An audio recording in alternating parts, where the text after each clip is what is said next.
and then we'll wait for the delay, which there always is, and that's it. 2 watching now.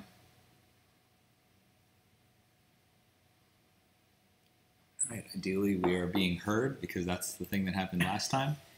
I see volume levels. Yeah. So there's that. That's promising. I see a person. Good. Hello, Cash Money. Cash Money. Nice. Welcome. You're the first person here, apart from us. Yes, nice. One day one of these will start on time, but that day is not today. Oh, yeah, 9:40. Yeah. All right. Okay. That's all good. That's fine. Honestly, Greatness takes time. usually these are supposed to be at noon, so the earliest, is fine. And this is weird because there's like 2 different delayed versions of us. It's always surreal. I will never be used to live streaming, but it's fine. Streamception. Yep.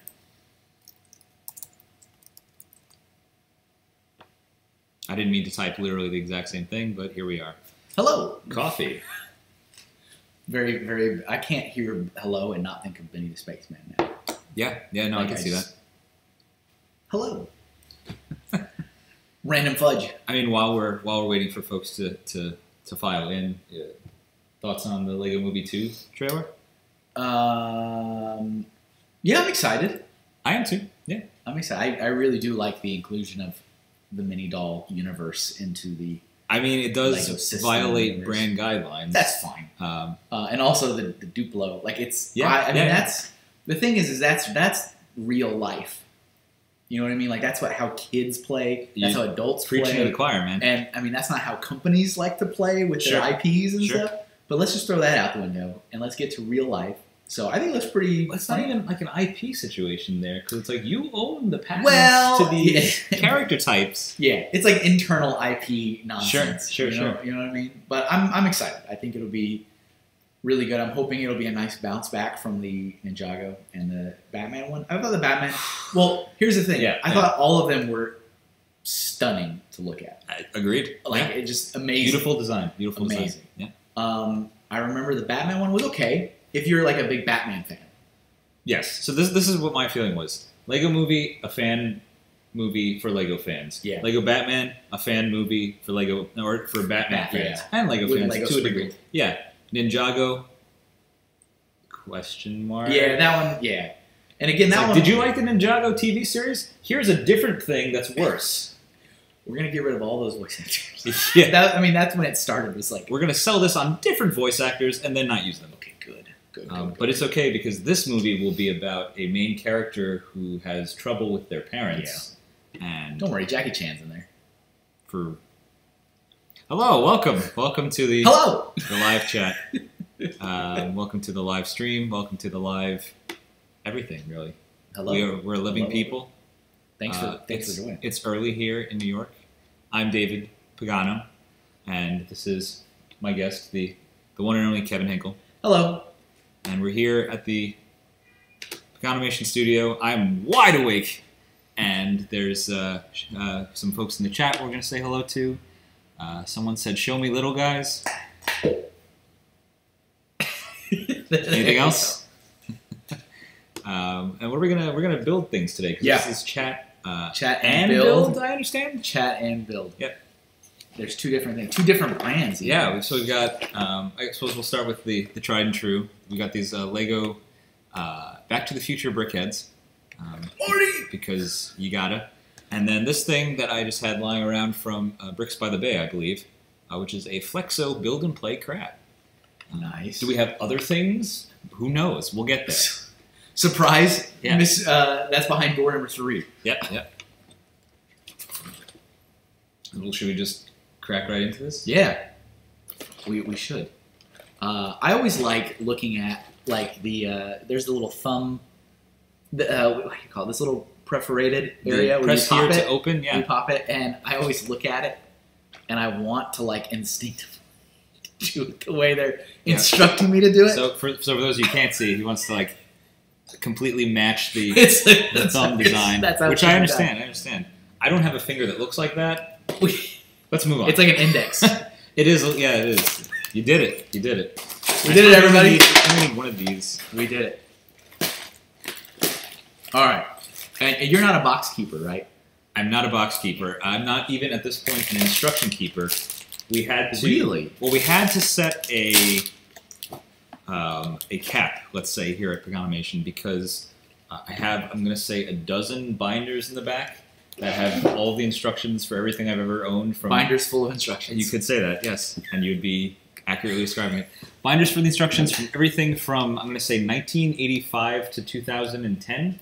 And 2010 is the cutoff that Pagonimation producer Valerie and I set for just like, okay, because this is when the ridiculousness starts. We're a year into working with the Lego group, and we're getting way too much product to possibly keep all the directions. So they have this conveniently split perfectly. Yes. So that one bag and one instruction, another bag and another instruction. Do you have a preference between Doc and Marty? No. Not really. We could do rock paper scissors. We could do. We do fight to the death.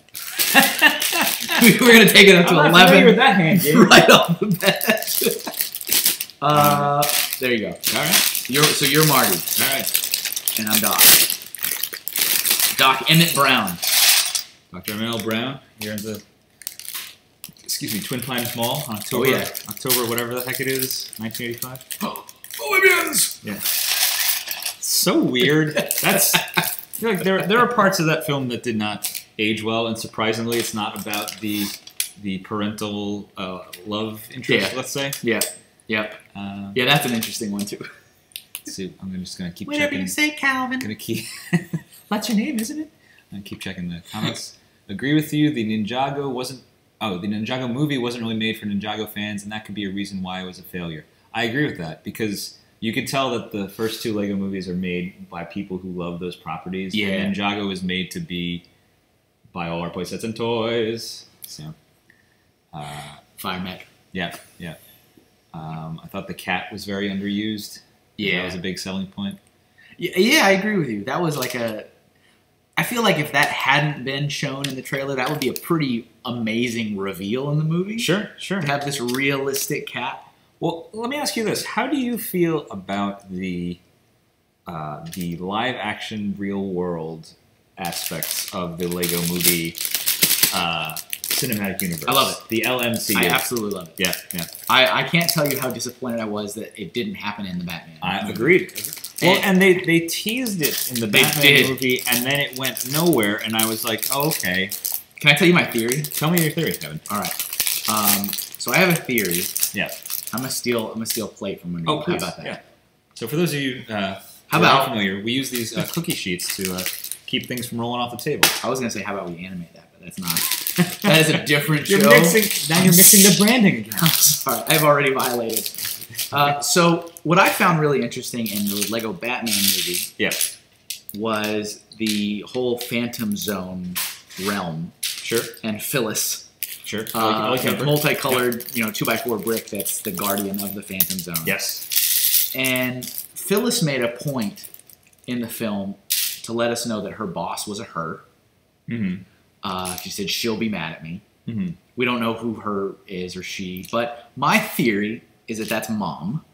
So that this is a kid who is, maybe mom is overprotective and doesn't want little Johnny playing with the bad guys. Sure. Because I think we all probably know a parent somewhere out there that does that, like removes the things from their children's whatever life, whether that's television or toys or whatever that they think is too violent. So my theory is that there's this shelf or a bin or a box or a cabinet where mom is taking the characters she thinks are too bad or violent, and that's putting ostensibly the Phantom Zone. And so that was kind of my theory, and I'm like, please let that be true because that'd be so amazing. And then we never saw anything. I was going to say, I feel like what it's going to be is the sort of irritation, let's say, that I have with like J.J. Abrams, like that mystery box idea of like, let's set up some really interesting things that I don't have any plans for, and they're going to go nowhere probably when someone else continues this franchise. The whole movie's probably just them in purgatory, really. I mean, let's be honest. It was all about your time together here in the Phantom Zone. Yeah, exactly. Oh, yeah. The cat is a smoke monster. I like this piece. This is kind of neat, this shirt thing. Printed? Yeah, it's always interesting what they choose to make printing of. I don't know how else you would do that. Versus brick built, right? Correct, yeah. I hear you. I got you. All right. What else we got in the comments here? I still have some of your shorts on the Lego Club DVD disc. Hey, thanks. I wish those still existed, but I guess are DVDs a thing anymore? What's a DVD? Yeah, exactly. See, they did the whole like conversion to like the whole push for Blu-ray. Yeah. But then I never cared or did that, so then I just stopped buying. Like the only movies I have bought have been Lego ones with a promotional minifigure in it. Ah, interesting. That's like the only movies I have purchased. I am a old man, and I tend to still buy physical media. Oh man, Pagano! I have to have my Blu-rays. No, I just like having. I don't in a sort of what's the best way to describe it? In a sort of anticipating dystopia sort of way. I don't trust like Amazon video library or things like that to be like, oh, like your movies that you buy here, even though they don't physically exist anywhere, you'll always have them. You'll always have them. Like, trust me. I'm like, but I know you. I can't. We've worked before. I can't trust you. So I do still buy a lot of physical media. Sure. I have like the itch. I'm like, I should probably, but then I just don't because I think of my rack sitting there with. Sure. I mean, I am. I think you could make the argument I'm in that industry a little bit more than you. So yeah. For me, it's business research. Sure. That's a true statement, IRS. I don't really, even the DVDs that I own, I don't watch. Yeah. Like ever. I'm more likely to catch it if it happens to just be on TV or if, That's interesting. Oh, do you have cable? Yeah. That's the difference. Yeah, I do. I do. I mean, we've been kind of hovering on that. Should we cut the cord for years now with cable? Hovering like on a hoverboard, that kind of thing. Oh, keeping it topical. I wish I could perfectly do that little musical cue. Yeah, you know what I'm saying? Like, like I can't. It's some things are not meant to be done by human mouths. But we've been hovering on that forever. And going, should we do it? Should we not? Yeah. And so my household is a household of 5. Sure. So it's myself, my wife, my 2 kids, and then my mother actually lives. I was going to ask who the 5th person was. I didn't know. Mystery person. And so Will you please sign in and enter? Exactly. And she moved in a few years ago to help us babysit my youngest. That's when cool. My wife and I were both working. Sure. Full time. And so. It seems like it's actually more important to my youngest and my mother that we have cable TV. Interesting. Because my youngest, I suppose that makes sense. Likes the Nick Jr. shows and Disney Channel stuff. Yeah. And my mother, got to have like the soap operas and the sure. junk that you're like, really, mother? And so like that, but like my older son doesn't really watch TV. He watches YouTube. Yeah. He lives on YouTube. What's that like? We're there right now. We fake a glitch in the stream. And I probably do more Netflix than I do anything else. I will say the one exception is that anytime there's like a movie on iTunes that's like $4, I'd be like, oh, I should own this again. Airplane? Yeah, I should own Airplane on digital also because it's why not? It's easy. When I travel, I like to just download movies straight from my iTunes account so I can watch them on a plane or whatever. So it's helpful. Yeah. What else we got here? Have you rode the bike in the background from? Have I rode the bike in the background? To Soup? So I do ride a bike because this is New York, and people who own cars are a rarity in the more city parts of this. That is actually the Rockefellers. That is actually not my bike. That is a friend's bike back there. So, but my bike is in my home right now. So, and it's raining today, which you can't really tell, but it's not bike weather. What else we got? Hey guys, on average, how long does it take to build and make an animation? Kevin? Years. Yeah. On average, I mean, that's it's so subjective because I get this question a lot and I never really know how to answer. So I try to use specific examples. For example, the Max animations that we did for Lego for many years, those took about a month to do for each episode. So each episode is like 45 seconds on average, and it would be about a month. And it wouldn't be a month straight, but it would be, work on it for like a week, do the design and the animatic, wait for feedback, do the animation, wait for feedback, that kind of a thing. So all told, each Max episode would take about a month. So we would do, I think the most we ever did in a year was like 7 or 8 of those. And that's like the main example that I usually give, because people are pretty familiar with that series. And would you say that you're normally doing a couple different things at the same time, like a couple different projects? I'm normally doing way too many things at the same time. That's my gift and my curse. And so everything's probably at a different stage, right? So like some things in a actual animation stage, maybe some things in like a storyboarding stage, maybe some things in a script writing stage. Yeah. Well, someone earlier in the chat mentioned the where was it? I went too far. Gone too far in a few places. I watched your Zendaya video and I was so confused. Yes, so that video, as opposed to something like Little Guys in Space, which took 7.25 years to finish, I did that Zendaya video in a day because I was the urge hit me and I was inspired. So that turnaround was very fast. That is kind of cool when that like creative lightning strikes you. Sure. Usually when it's just something for yourself, for fun, because you want to. And it's amazing how fast you can bust something like that out. Mm-hmm. And then it goes right back to normal. And it's something else, even if you're excited about it. But it's just those moments where it's like, oh, I got to do that. And you can just knock it out like really quick. Go, man, if I could bottle that and use that later. But it just doesn't work that way. No, and so I made that, and then people were like, oh, are you going to do like Lego meme videos now? No. And it's like, well, no. Maybe. If it strikes me. I won't not do them. But yeah, I'm not going to make that my business model. But that video made me laugh. So, and it seemed very appropriate to the kind of work I can turn out quick, because it was one character talking to camera, waist up, which is kind of a thing, and not a lot of camera movement, so it's good. Where are you at? How's Doc going? Doc is coming along. Oh, interesting. So that's so let's show our progress. This is where I'm at here. He's got a weird hairstyle right now. Yeah, so that's odd that the order of your hairstyle is it's very swooshable. I like this. This shape is very pleasing. Yes, it's here. It reminds me of like old school car fenders. Sure. But yeah, it's coming together. He's got a printed part for the chest, which is the jacket collar and like a pocket protector. I like this a lot. Yeah, that's nice. And then the back. Is that a Devo suit? Don't worry about that.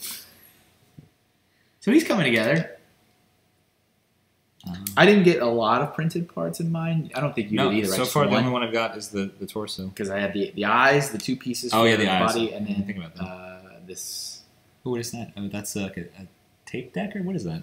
I think it's for something. Huh. Like his controller. Oh, it's the radio control. Yep. I feel like I always forget how much I love these movies.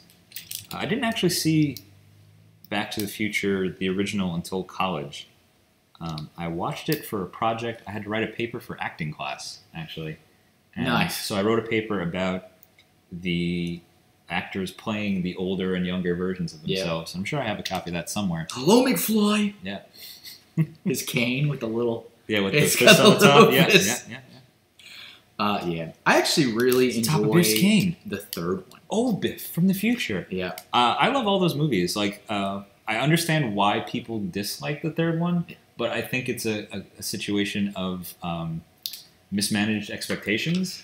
Yeah. It's just like, it's not what the other movies are, and I think that's fine. Yeah, I really but I love those characters, so. Yeah, and I'm a big Western fan, so that one speaks to me. Sure. Well, and it was interesting. I rewatched the trilogy within the past year, I would say, and it occurred to me, and I never realized this before. So the first movie, what's the phrase? Your faves are problematic, that kind of a thing. The first movie is largely, in terms of like the moral of that story, it's weird because like the moral is like, oh, like be more assertive and you'll get all the cool things of the 80s. Got like it. A truck or whatever. Check. And then I feel like they did kind of try to like fix that in the sequels, where the sequels really are more about like a rejection of toxic masculinity, which I find fascinating because it's about this like this thing that Marty has where he can't be called a chicken, and like Right. What did you call me? his relation to Biff, and like how he is just like the embodiment of that, like everything that's like wrong with like masculinity, or everything that like society tells you is like what it means to be a man but isn't really. So I found that very interesting because like I didn't think about that as a kid. I was just like, oh cool, they rode horses. That car flies. exactly. Yeah. But yeah, those movies, there's some issues, but they hold up. I did when I was younger. I did the Back to the Future ride at Universal. Oh yeah, in Florida. Have you ever done that? I did that before I had ever seen the movie. Okay, is that still a thing? That's probably gone now. It is gone. It has been replaced by the Simpsons ride. You know, that's a weird move. It is. All right, I'm just gonna put that out there. It's a weird move. There you can see on the. I know we literally just talked about how you don't have Blu-rays, but Yeah. I do highly recommend the Back to the Future trilogy Blu-ray. No, not for no other reason. It does include, however, the footage of the entire Back to the Future ride. Nice. Which, without the ride aspects, It's a little lacking. is a very underwhelming ride. But Sure. but has some. It's a quality production. It's definitely a pre-digital piece of filmmaking, and I find that interesting. I have fond memories. Fun artists. I remember. I have a Hill Valley High School ring Nice. from the gift shop, Nice. which for some reason says Back to the Future. Why did they know that? If they knew then. I also really enjoy the Terminator, like 3D, Oh, yeah. 4D. Like that was That is still there. amazing. Every single time I go to Universal Studios, Gotta do it. I do it like Gotta do it. more than once. 'Cause, Gotta do it. I have a running joke with Matt Witham, who you may be familiar with. Was on the first Chat and Build. Worked on many big animation things, but I have a running joke where every time Terminator 2 comes up, Yeah. I talk very sort of casually about like, oh yeah, I kind of like that movie, but then I'll just like talk about it like for hours and hours. So we have this running joke where he's just like, yeah, I feel like you love that movie. And I'm like, no, I mean, I like it. I kinda but, like yeah. it. But then I'll talk about it for another 2 hours. He's like, no, I feel like you love that movie. I only experienced it once as a child, Mm-hmm. but I still have memories of that experience, both being Yeah. amazed and terrified, Sure. which I think is perfect. That's what Yeah. you want. Yeah. Like when they come out of the floor Sure. and they start just annihilating the targets hanging from the ceiling, and the bits of cork or whatever are like landing on your head. I'm like, these things are going to kill us. This whole audience is going to be eliminated Sure. by the Terminators. Well, it's a very multimedia experience. Yeah, and I mean, of course, they have the usual things like when you're in the elevator, you feel like you're going down. Yeah. But just all of the, like the resistance busting in the middle of it, like zip lining from the ceiling, Sure. and then like that stuff was There's amazing. an elevator? There's a lot of parts that I mean, again, I did it once as a kid, so I'm trying to remember all this. But like going through the This is line, Florida or California? Florida. Okay. Going through like the line and stuff.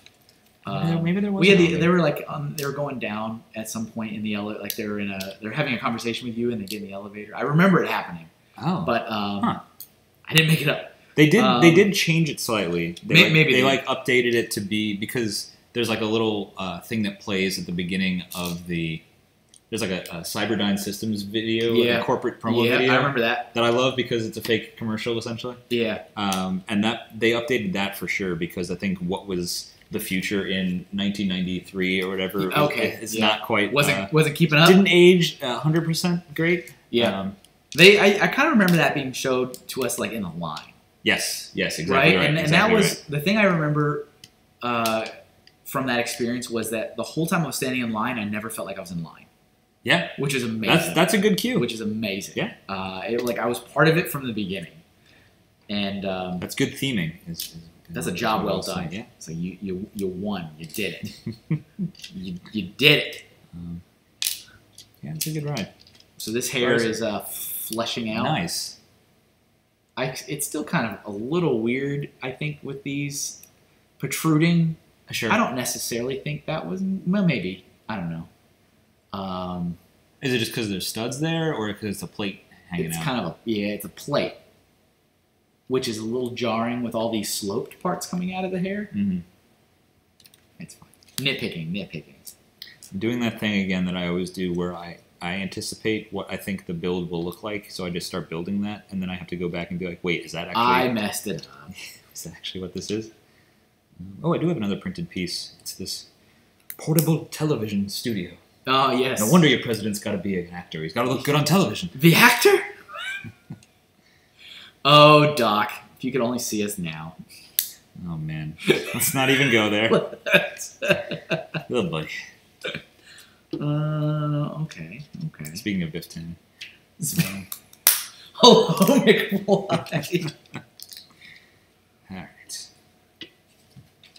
All right. Let's see. Look at that. Your channel is amazing by the Brick Clone. Thanks, Brick Clone. Amari Studios says, can you tell me one of your next projects? I can't, because I don't know what they will be. No, we're going to do a couple more. We got some more How About We Animate That coming up.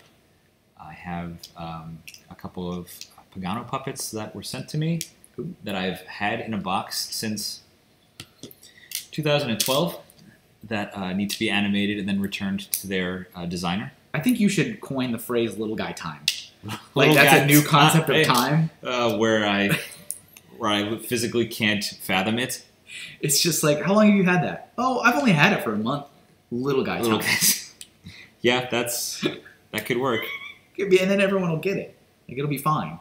So I just understand Marty here. He looks like Fly.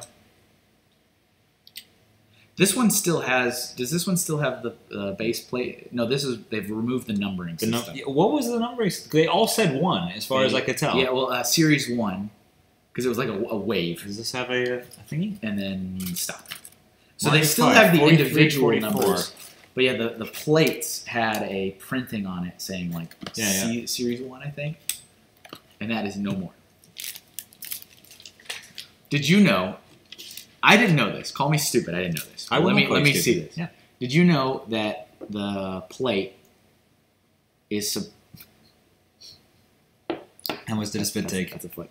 That's the face, like the brickhead face, like also from the logo. I don't know if you know what I mean. I got to catch the glare.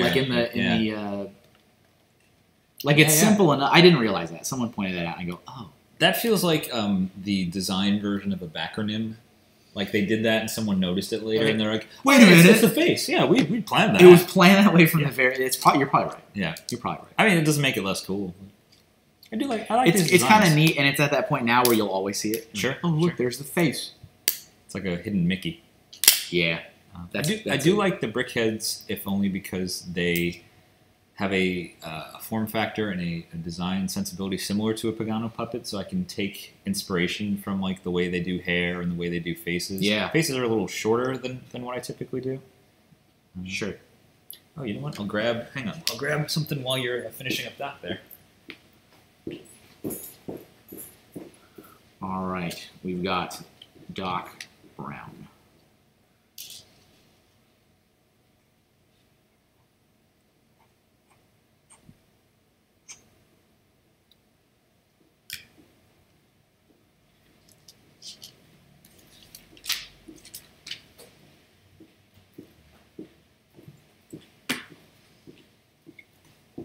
Since I don't know that I'll talk about this on a video ever, is the Pagano puppet from the Zendaya's Michi video. From the world famous. Yeah. The Gabe Gundecker puppet. But yeah, so I took a lot of inspiration from Brickheads like in making this hair. I kind of looked at some of the Go Brick Me designs and kind of just altered it a bit. Yeah, there's a group. So Brickset.com, pretty prominent Lego fan website. They hosted a contest a while ago, maybe a year and a half ago, when Brickheads had just really started popping up on the scene. And they said, design your own Brickhead based on a popular franchise or whatever's your favorite character or movies or TVs or whatever, and submit it to this Flickr group, and we'll judge. That group, I think, still has 1,800 entries on it. Wow! And they're amazing entries. And so when I'm doing a custom Brickheads for somebody, which I've done a couple of actually. Yeah, you showed some on your channel, or where did you show those? Yeah, somewhere. I've seen them. They've been shown somewhere. Or was it at an event, maybe? I don't remember. I've seen the ones you were like taking them apart. It was the that was Lego Cube store. Dudes. Those are Cube Dudes. The precursor. How could I confuse those? I don't know. Very, very distinct. Very distinct. But I will reference that group because people have done amazing like legwork for like hair design and like different clothing and stuff. I mean, this hair is great on this stock here. Like even just like it does work out pretty well. Yeah. There he is, and his glory. Yeah. And I have less extra parts than you do for yours. I've only got one. Oh, is that it? I've got 6, and you have what? 4. Did you get was there a brick separator in this? No, I had one in my pocket. Okay. That's how you know you're a Lego fan. Never leave home with that one. You have a brick separator. Is that a hey? Is that a brick separator in your pocket, or yes, you're just excited to build these? Can it be both? It can be. It can be. So there it is. Let's see. Number 43, number 44, Doc and Marty. Marty McFly, Doc Brown. Stop Moses Pictures asks, how do you make a profit from doing stop motion? I would say the answer to that is with great difficulty. Making a profit? Yeah, definitely. With great power. Yes. A couple people asked how do you make money? I put it out there that I do things, and then people ask me to do those things, and I ask money of them in return. Nice. Sometimes it works out, sometimes it does not. Well, it's not really more complicated than that. Yeah. But also still figuring that out as well. So you said, based on our earlier conversation, you no longer keep instructions. I don't. So when you build a set like this, yes, these just go in the trash now. They get recycled. Here in New York. What I actually do, and I will remind myself of this by taking a picture of the box, is I keep the digital versions on our server here from, I download it from... So you download it from Lego.com? Yep. Okay, all right, I get you. So, I was gonna, because that's my question: is how do you know what you have? Because like I keep. How do I know what I have? I keep the instructions. The answer is I don't anymore. I have no idea. Yeah. I keep the instructions, but I don't keep them to ever rebuild. I don't think I've ever rebuilt a Lego set after I've built it, taken it apart, and put the pieces in. Here and there I have, but not most of them. It's weird. I'm still, as a AFOL of, how long have I been a Lego fan? 30 years. I'm still like figuring out what my relationship is to the fandom and to my collection. Like what is this going to mean? Because like Lego is not, it doesn't exist forever. I won't exist forever. So figuring out like how much of this collection is expendable. Like do I just build stuff and glue it and sell it to people? Sure. Like, what about these characters? Like how long do they stay together? So like all of that is stuff that I'm still like figuring out. As am I. Yeah. As am I. Well, if you come to any wonderful conclusions, let me know. I'll give you my cliff notes. Yeah. So yeah, I keep the instructions just so I know what I own. Sure. So I'll keep them, and I use Brickset's database to catalog what I have. Yeah. Which I again, not to keep plugging Brickset, but it does do a really good job at helping Lego fans keep track of what they own. Yeah. So when you go to their website, you can just click I own this set, or you can even make a want list and say I want this set, which. At first, I didn't really understand how that could be super helpful. But then when you do a lot of trading with friends, it's really helpful because you go, I have a Lego set. Is there anything you want to trade for it? And if you just give them a link to your wanted list, it actually helps quite a bit. But when you say that you own certain Lego sets, it collects that data and it makes graphs and tables for you, which is amazing. Cool. I don't know if you knew this. I started doing it when I first joined Brickset. Okay. And then we started doing work, and then I...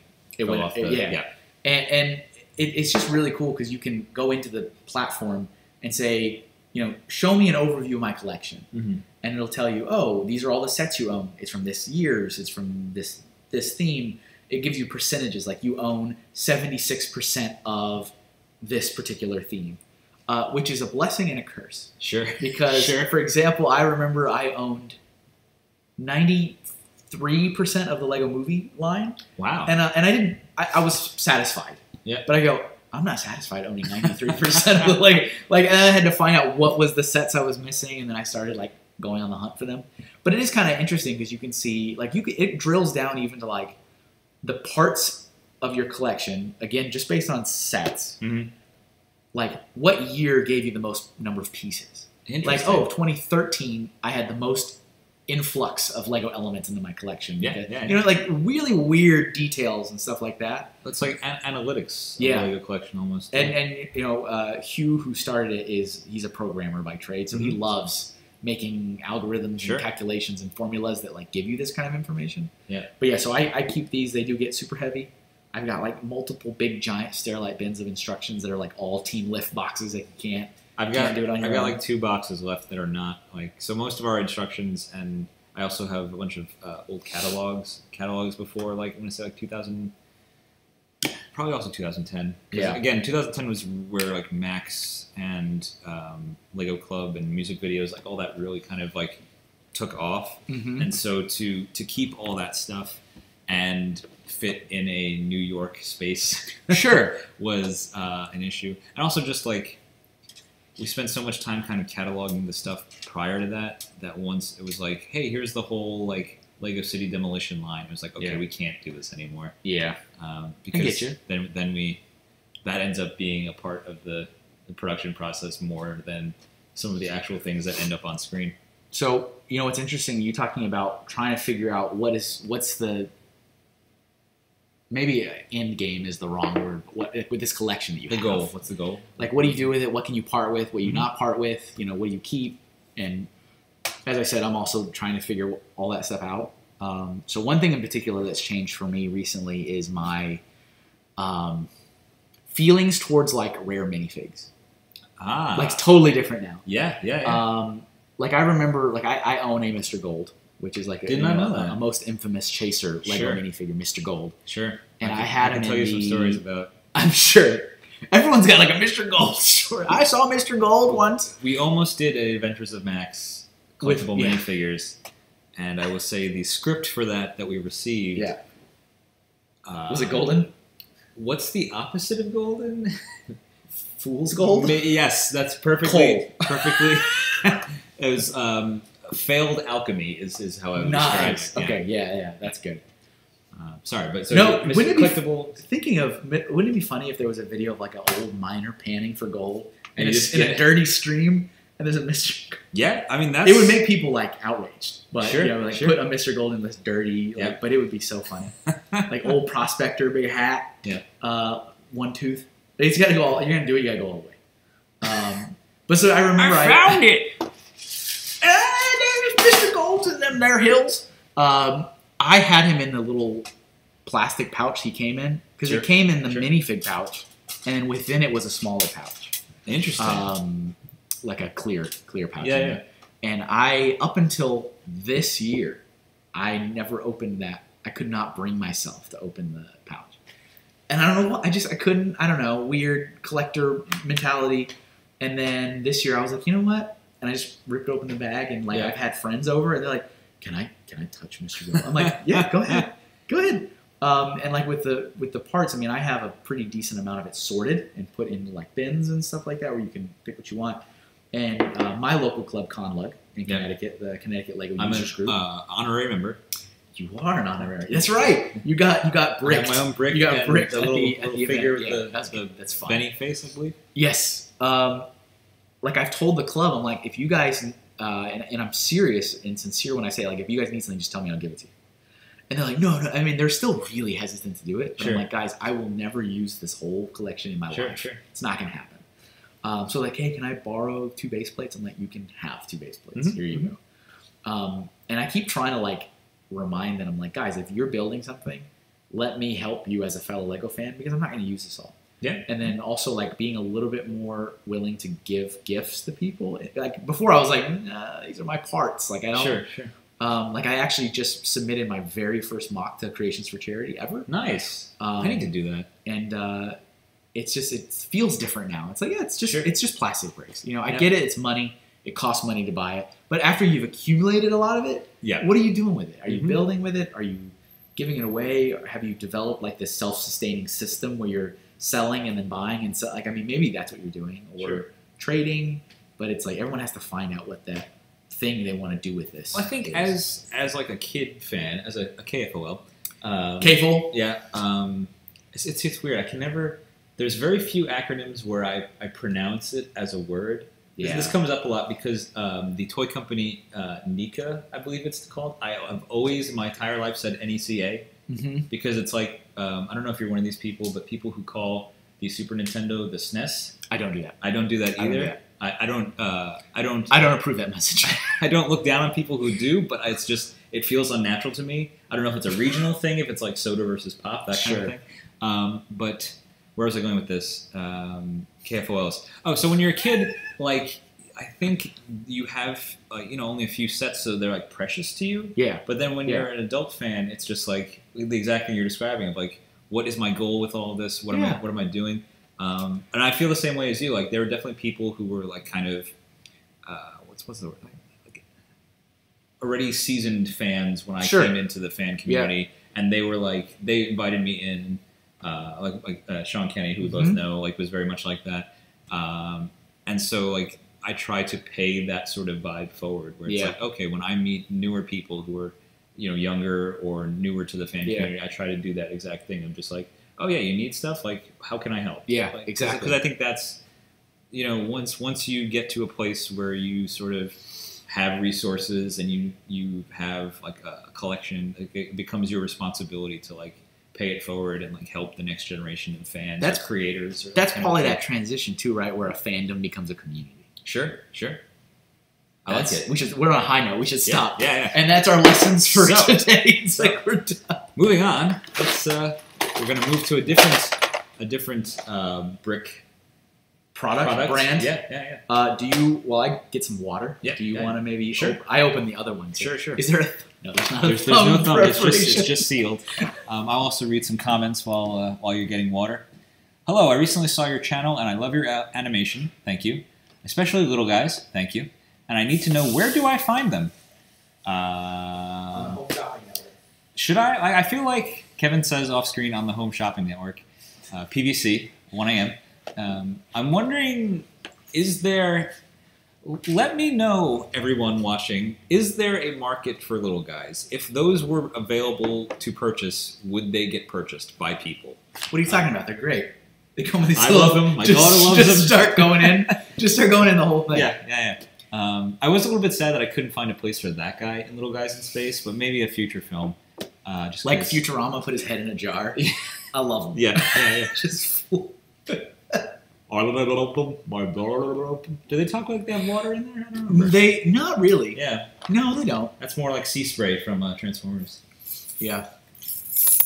All right. We should do at some point you should do like a table reading of, so that's when the curtain falls down. That sounds really fun. Yeah. And they realize how many voices you actually do. I think I can't be alone. I can't be alone because explain what you mean. Explain what you mean. I open this wasn't aware of how many voices you yourself contributed to both films. Sure. Which I take as a compliment because it means that's good. It's good voice acting. Good voice acting. And there's nothing wrong with providing your own voices. And it was only after I listened to the first one a few times, I think, when I sent you that message going, oh, wait a minute, this guy in the street is you. Yeah. But that was after I'd already seen it. And then you were like, actually, almost all of them are me. Yes. And I was like, hold on, I did not realize that at all. Yeah. So I think that would be kind of fascinating to see, like, for the viewers to realize how many. Sure. Like, it's just kind of, it's like fun watching those table readings from scripts of like cartoons and stuff like that. So I'm picturing just like a footage of me, and I would have to find the two other. So the mom and the president are the two voices that are not me, because I was like, I can't do a convincing enough woman. I can fake kids, sure, but I can't do a convincing enough woman. It would be like watching a Family Guy table where Seth MacFarlane does every voice, and then there's the one person says, "Hey Stewie, what's going on?" Well, I don't know, fat man. It's just and then Quagmire comes in, and it's just like it's just Seth, almost the whole time. Sure. And everyone's like reading the script. Brian Griffin, glasses, looking at him. Look at that. That looks pretty flexy. So this is the Flexo, I suppose. And I'm surprised that it comes on a sprue, but I guess I'm also not surprised. It's very Paraka spiny, like by Lego Bionicle. I just built one of those because my uncle found it in his garage and was like, "Do you want this?" Nice. It was the blue one. Did it come with? Is this not instructions? Is it? So it came with this this long disclaimer, which I suppose. Good sign. I'm not going to read this whole thing, but it is a signed. Oh, it's a Bricks by the Bay. So it was Bricks by the Bay. But it's a signed thing from the the inventor and founder of Flexo. Does this mean this really is like, was this created specifically for the event? Or maybe they just packaged this into it, yeah. That's still pretty cool. It is cool, yeah. So I will read this. Allow us to introduce ourselves. We are a bendable enhancer for LEGO, a tool that allows you to keep up with your imagination as you race to get those ideas out of your head. We allow curves. We allow flexibility. We allow a whole new universe of potential for your MOCs, and we are pretty darn good on our own too. Even better, LEGO knows all about us, and we've been welcomed to LUG events throughout Australasia. What? I'm reading words. But you're our first US con, this is Bricks by the Bay, and we couldn't be happier about it. Want an example of what we can do? And that's what we're about to build. You know what I find interesting is the line, LEGO knows all about us, and we've been welcome to LUG events, have nothing to do with one another. There's a disconnect there. They're not wrong. Just saying. But it's just interesting. Now can you read the letter like the narrator from Little Guys? Wait, from Little Guys or Little Guys in Space? Whichever one's more. Little Guys in Space is more pronounced. I feel like what's the Nerdist show with Rob Paulson? Not that I'm in Rob Paulson's league, but I do enjoy that show because it's just him sitting there reading papers. It's good in voices. Do the Australia show. Gosh. We allow a whole new universe of potential for your MOCs, and we are pretty darn good on our own too. Even better, LEGO knows all about us, and we've been welcomed to LUG events throughout Australasia. Totally awesome. They are totally cool. As you do a spit take. Nice. Jay Walker says, I don't think anyone would spend/waste monies on Little Guys, lol. So there you have it. Agree? Disagree? Rebuttal? Yes. That's great. That's love. That's the love. So do these? This whole unit gets broken off. Seems that way, right? Yeah. Oh, and there's there's a tendon key, so you can. Or actually, these are two separate ones. Wait, so there is because there's this little one. Yeah. Oh yeah, I see what you're saying. Tendon key. Tendon. So I'm guessing they do break. Yeah. Because that has like 3. So these all are separate little things that need to get broken. I'm flashing back to someone at Bricks by the Bay saying, "How does this these work? Kits don't have instructions. It's just a box picture." So yeah, I'm not seeing any. Or are they online? Oh, maybe they are. Install the app. This is an augmented reality thing. Oh, that's kind of cool too, though. All right. We may not build this crab because this is not as easy to you need chat this. and build. I don't need this. You need this. Yeah, let's put it here. We can share. Yeah. Oh, you're smacking these off. I'm a good man. I'm going to try to build this little. What would you call that? A grid of sorts. Yeah. A sub-assembly. Well, bam! There it is. A submarine assembly. There it is. Why is there a V-Bucks scammer? Local Lodal. I don't know what that means. Well, I don't either. Please elaborate. You're not. You're not Little Guys. That's the anti. Strongly disagree. That's the anti. You're not Little Guys. I love you too. That's like that's how you freshen up the properties. You introduce an anti-Little Guys. That's the enemy. Oh, so this is like the Misfits to the Gem, that kind of a thing? Yeah. Oh, yeah. There's too many. We are the Misfits. We're better.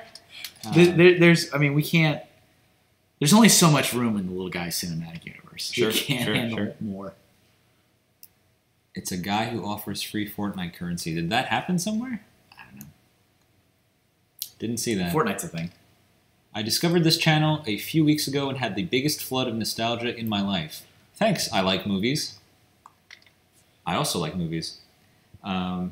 It's one of the most surreal things to me is I made the original Little Guys, 12 years ago at this point.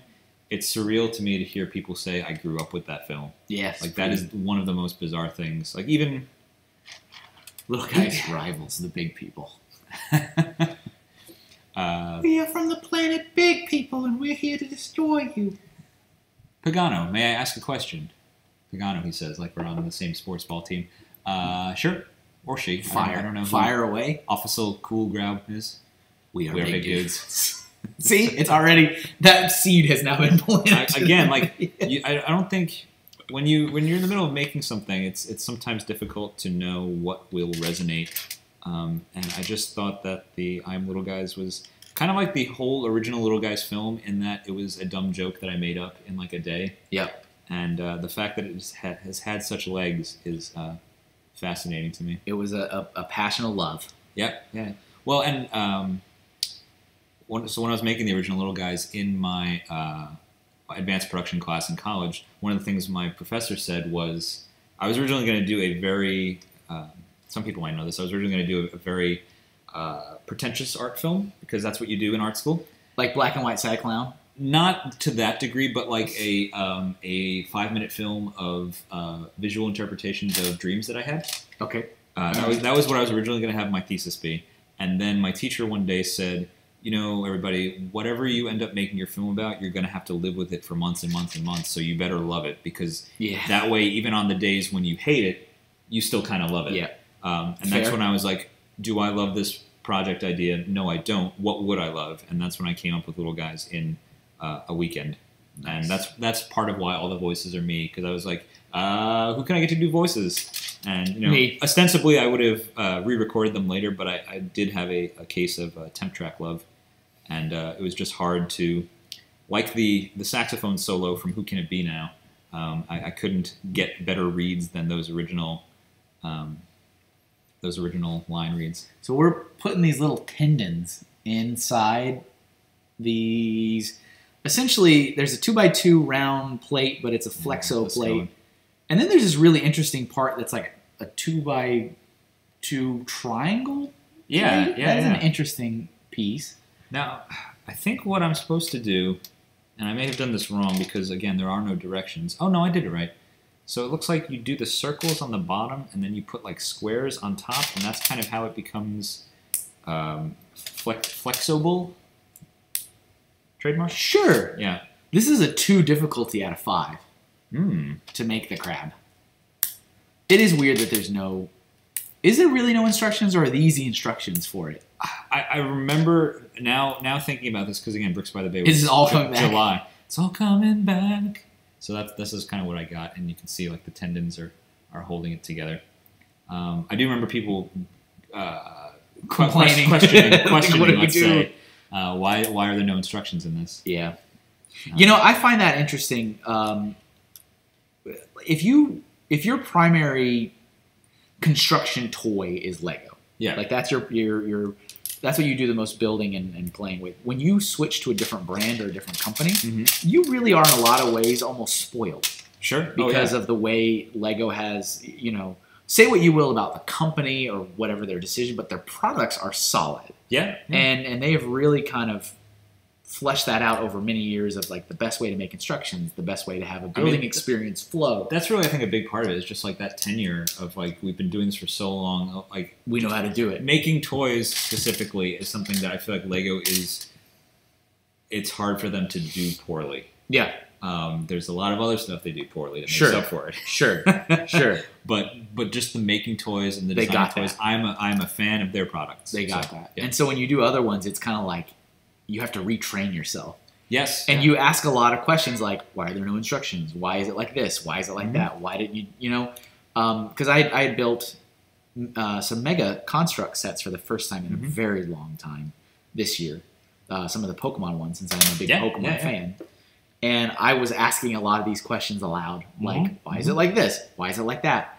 And I was like, I'm just, you know, if I had never built a Lego set, I probably would not even think of these questions that are coming into my head. Well, even when I was saying when we were building the Back to the Future thing, like the way that my brain kind of tries to anticipate coming steps in an instruction booklet, like that's all from years of reading Lego instructions. And even doing some of the Mega Construct stuff, like they have 1x5 plates and stuff like that. So my anticipatory building tendencies kind of get tripped up by that kind of thing where I'm like, oh, I'm unfamiliar with this because I have such a visual language. And actually, you know, kind of to take it back a little bit to what we were talking about earlier about like knowing your collection and doing that kind of stuff.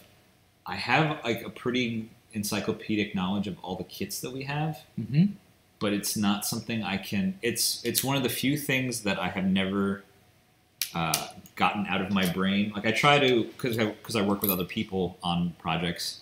I try to get things out of my brain, like how do we animate stuff here a specific way. A lot of writing my book was helpful. I'm gesturing to it, but you can't see it. It's behind Kevin. There's a book back there. But so like that kind of stuff I've been able to download from my brain successfully. But one of the things I haven't is the list of every kit that I have. And so sometimes some of Sean's team will stop by my studio and they'll be like, hey, do you have like these parts? Can we borrow them? Yep. And I'll be like, well, I know I have this kit, so let me see if this kit had Yeah, those you parts. gotta like cross-reference and Yeah, Bricklink. exactly. And they're like, how do you And- know what kits you have? And I was like, I just know. I just do. But again, it's only up until like around 2010 because that's when the other half of the There's a thing. consequence. I like that. It's like a I mean, I don't it's know what like I'm the supposed to stomach do of the with it. crab, I suppose. I just did So the- if we put these on top of each other, it's like some sort of. Do you remember Better Blocks? No. Okay, it was like a as seen on TV kind of product, and they had like joints and whatnot. And they glow in the dark, kids. Nice. To order, call 1-800. But so I think maybe at some point I will try to get my collection brain out of the brain and into the brick set. Yeah, there's brown on the underside of this, right? There's brown under the red. Yeah. So that I'm trying to see if this really is this. Like if this is the same thing. Okay. I think it is. Here we go. Did it come with the eyes? Instructions are on the YouTube channel, it looks like. It did come with the eyes. Are they exactly the same as a Lego eye? It has the Lego trademark thing under it. What? Wait, what? Unless this is the extra from. They it's have not. different Yep. brickheads. Yeah, look on the inside. It's got the little copyright with the Lego word mark on it. That is bizarre. Nice. How does that work? All right. Let's see what else we got here.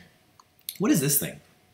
That's not part of I it, is it? assume, yeah, it is. Oh. I assume it's like a tail or a tool. This has to be a tool of something. It's like a brick separator, but for tendons, maybe. It's like a little. Yeah. Is that you take it off the sprue, I guess?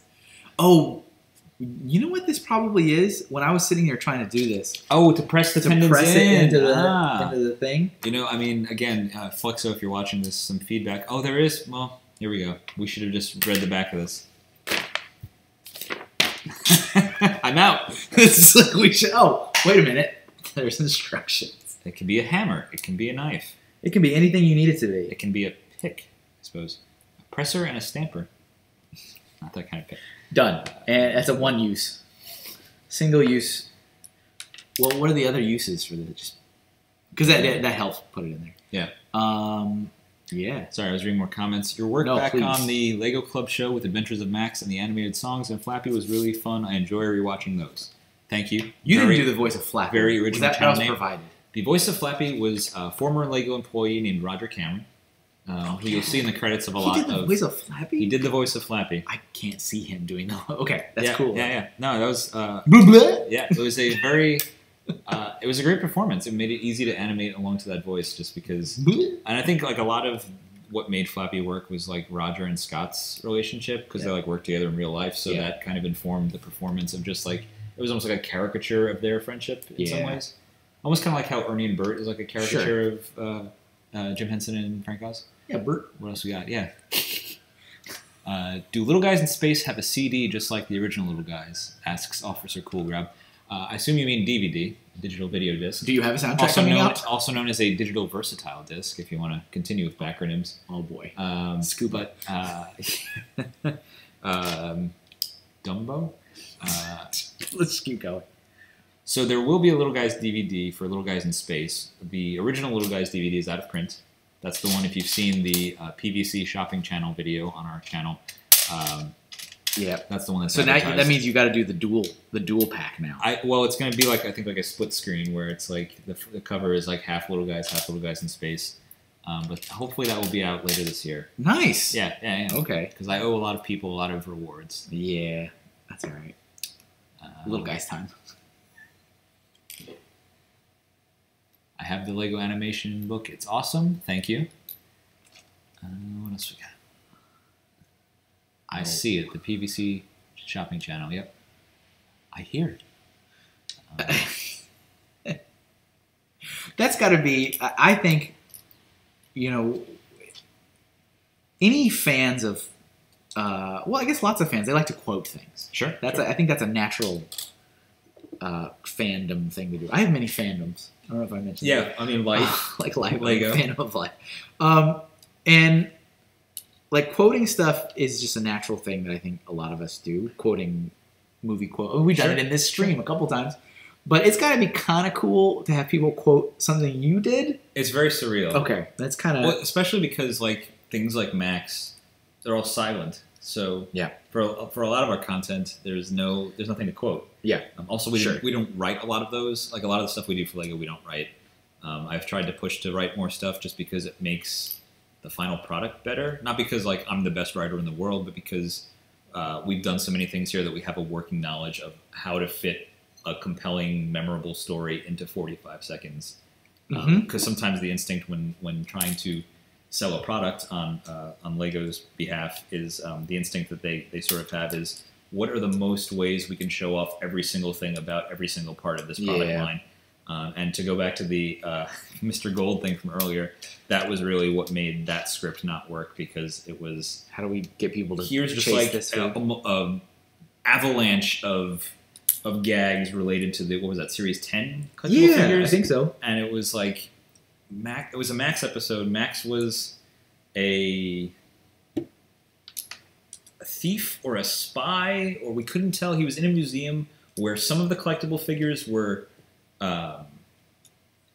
museum like exhibits, and some of them were just hanging out in the museum. And we're like, this has no logic. Like, what's the internal logic to it? Is Max trying to steal them? Is he trying to chase Mr. Gold? That's called kidnapping. Yeah.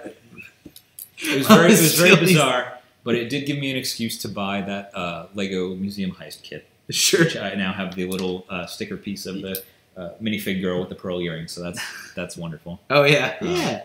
I forgot. But no, it was a very... We sometimes get scripts from clients like Lego where they don't make sense. We have to kind of try to make sense of them. So sometimes I do try to push, depending on like timing and budget, for us to just write the thing. Like, give us like 3 things about this video that you need to get across, and we'll find like the best ways to put them in, and then we can show it to you and get feedback and kind of work together.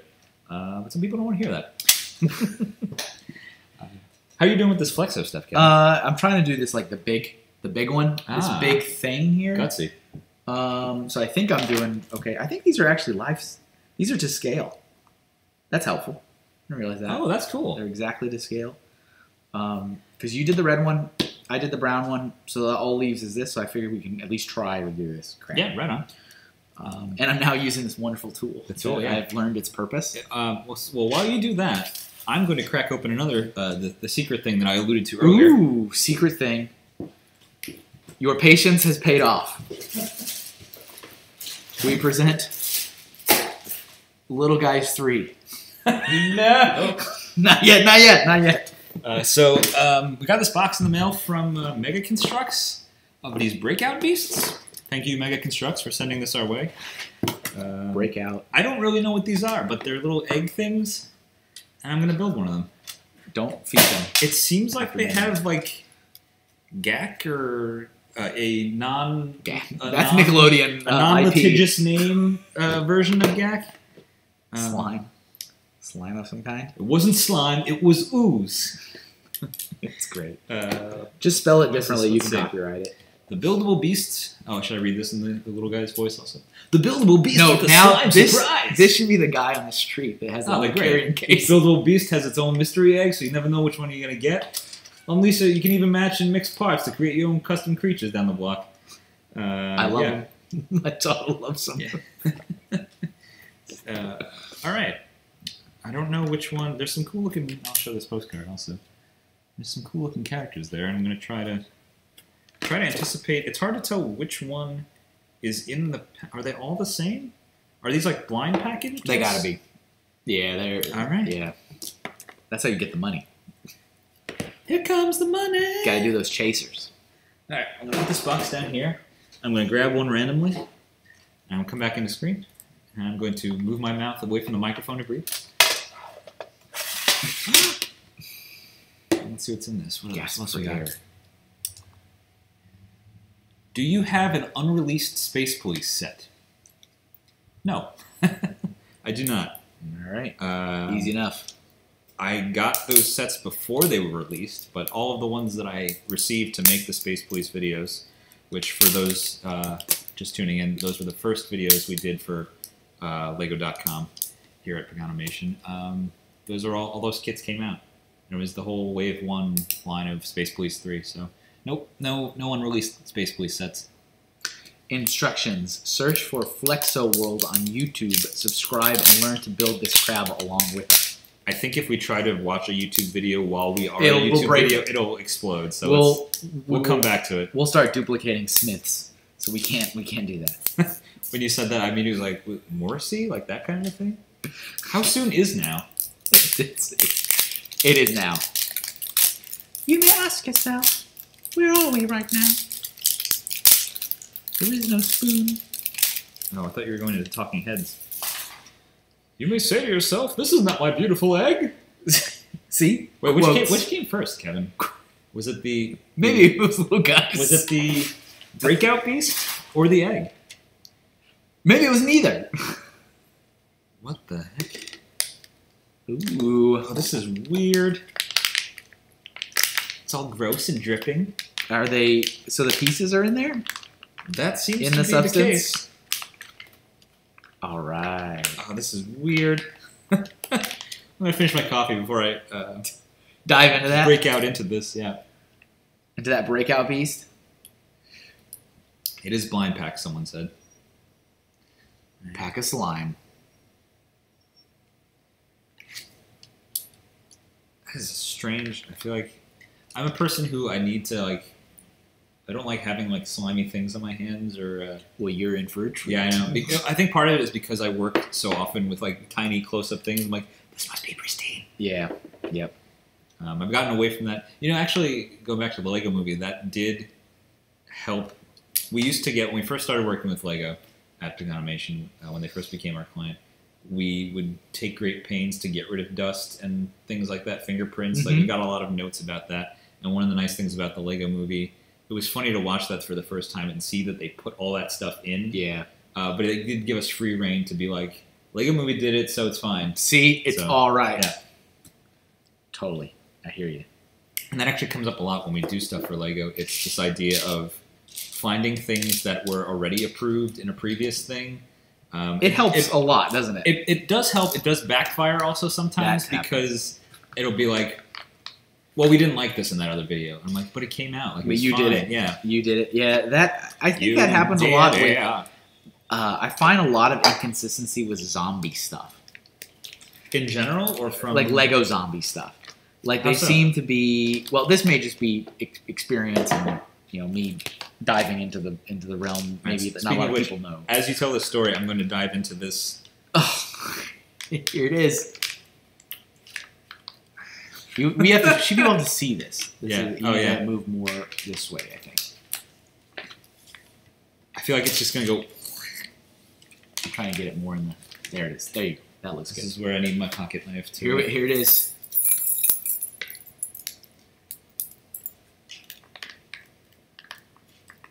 I will hand it to the Mega Constructs folks. This is a bizarre, unique concept. Yeah. We'll see how this goes. One of a kind. Thanks for watching, Samuel Studios. No need to apologize. Oh, this is weird. I'm going to say that a bunch more times. You just gave birth to that, that set. It feels like... Actually, what it feels like is gelatin. Okay. So I wonder how much of it is that. That is interesting. But yes, it does look like I just like... It looks like the scene from Aliens where Bishop is like prying apart the... This is your creature. It has been born. Interestingly, it doesn't quite... It's not as like sticky as I would anticipate. That's good. So we were not allowed to have like the Ninja Turtles ooze or the real Ghostbusters slime when I was a kid because we had carpets in my home. Sure. So we were, this I'm going to say this is weird about 100,000 times. Okay. I'm going to throw this tray in the dishwasher after we end this live stream. But like, what even is? What am I doing? What am I doing with my life, Kevin? You're providing content. It really does. It does feel like Jell-O. I want to drink water now. I feel so parched. I remember when I was really little, I got one of those sticky hands on the. I think that might have been the most sticky thing we were allowed to have. You know what I'm saying? Like it's that weird. It's like a hand with a string, and you just slap it on stuff, and the hand gets all giant. You know what I mean? Yeah, I feel like Peter Venkman right now is like, oh, it feels so funky. It's like wipe it on books. It's here, Ray. I remember you talking about like we had carpets. One time I just like slapped as hard as I could on the wall. Yeah. And then I pulled it off, and it left like a grease stain of the perfect hand. Like it had stretched out so that it almost looked like a kid's hand. And I was like, uh-oh. I did it. And I just like ran, and it stayed for hours. An hour it stayed there, and I remember That could have gone worse. I thought you were going to say it stayed forever. No, I mean, eventually it faded, and it did go away, I think. But I was like, that was a terrible thing that just happened. They asked, like, whose is this? I don't know. It doesn't match my hand. Check it. Somebody broke into our house and slapped the wall with a greasy handprint. I mean, I will say the stop motion animator in me is trying to. Look at this. Hey, but at the same time, like, how about we animate that? Just wait for the transition. Somehow the live stream flips. I'm actually kind of surprised by how little is sticking to the parts. Like, you can get it out of the gunk. He's still got some. Easily. Yeah, we'll get there. Someone asks, PJ Husinger asks, what were you going to say about zombies, Kevin? Oh, yeah. No, what's in your head? In your head. I feel like there's some inconsistency with, like, violence and blood and gore, and that seems to play a part with the zombie stuff, because if you look at some of the older, like, Monster Fighter sets, even the zombies, like, look different. Like, there's the Bride. There's a set that was like a husband and a bride, and the bride, like, the argument can be made that it's like lipstick, but it definitely does not look like lipstick. It looks like she's got like this bloody mouth. Well, just like all the bottles with the grapes printed on them are grape juice. Yeah, and then some of the the other thing is that's kind of cool. That's nice in the mouth. Yep, that's good stuff. The eyes had this like weird kind of dead, like glossy white kind of look to them. And then the later zombies just had like a more cartoony red eye. Yeah. So I feel like there's been a lot of inconsistency with that. And then being like kind of inside the halls, since I worked there for a time, there would always be hesitation to do things with zombie. Yeah, once upon a time. There'd be like this hesitation with zombie stuff. Like, we don't do zombie stuff. Like, we did do zombie stuff multiple times. Yeah. And you keep handling it differently when you do the zombies. There's also no consistency. And no bushy mustaches. So it's kind of weird. It's trying to look at stuff that's happened before does help, but is also not reliable all the time. Yes, agreed. Sorry, I'm like, you're all into it. It's good. Surgically removing these bits. That's part of the tiny pieces. No, that was actually really easy. Wow. So I mean, it really is kind of like it's being born. It's an egg. And it is, yeah. This yolk comes out and like all the pieces, and then you now need to give birth to this creature. I'm getting there. It smells plasticky. I was wondering if it had like a fruit flavor smell. You just pass out to the tray. Well, join us next time. Toxic. Chat and build number 4. Toxic. Live from the hospital. Nice. Alrighty. What else we got?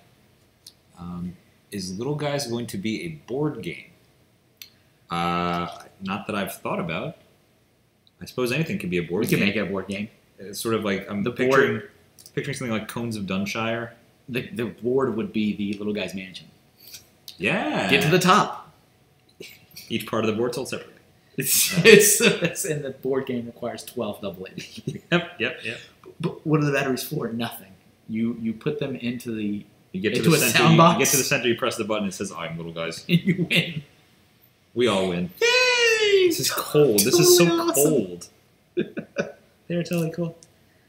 That would be pretty good. I actually made a bunch of games like I think in middle school, Oh, search like board games and Yeah. stuff.